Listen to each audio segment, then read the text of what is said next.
your world. In the beginning was the Word. Amazing, isn't it? Your words shape your world and your life. Perhaps you've heard about the power of your words and how they can affect people around you, your kids if you have any. Or perhaps you know from experience how others' words have had an impact on you for years, either negative or positive. And maybe those words even altered your life course slightly or significantly. For example, words like, you won't amount to anything, or the world needs you, so go out there and shine. Maybe you would have created a different life for yourself if it wasn't for those words that person said at that time. Recently, I got to look at the word logos, the Greek for word.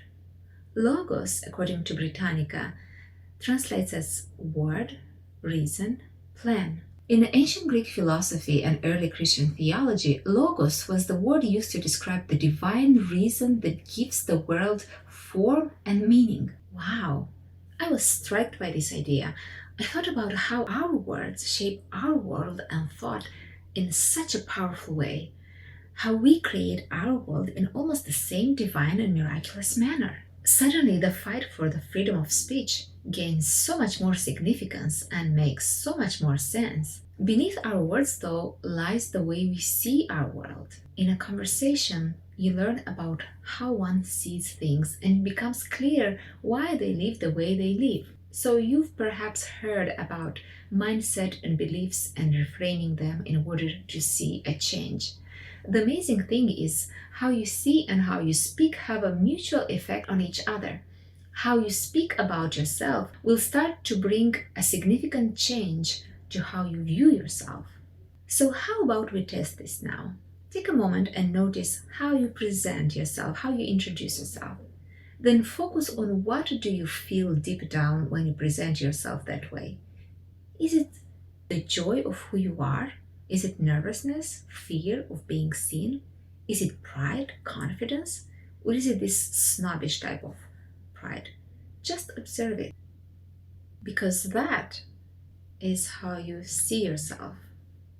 When words are not enough to shape our world, to go a step deeper, how one sees things usually is often informed and fueled by the early experiences that left an impression on their inner system, on their psyche, since birth and sometimes pre-birth even, so that the mere change of language does not seem to be very effective. For instance, one might have learned that I am worth something only when I achieve things. So if I don't, what's my worth? You will see this often with high achievers that run themselves to sickness, always busy, often chasing for something, always needing to be on top until they can't, and then it feels like everything is collapsing. And for that, we have to go into the depth of it in order to heal those traumatic experiences, so that those misguided beliefs can be transformed from the inside out. The world of therapy and some healing practices and even some deep coaching methods address that usually. That helps change our lenses and tell our story with different words, because it's our words that shape our world, and how we see it generates our everyday language. Here are some questions to reflect and answer. Sit back and notice, how are you creating your world? Ask yourself, how I come across to myself. Then focus on the other person. How do I see you? And think of anyone at this point. How do you come across to me? And then focus on the world. How do I see the world? How does it look to me? This will determine the actions you take to create what you want. Take some time with it and write it down.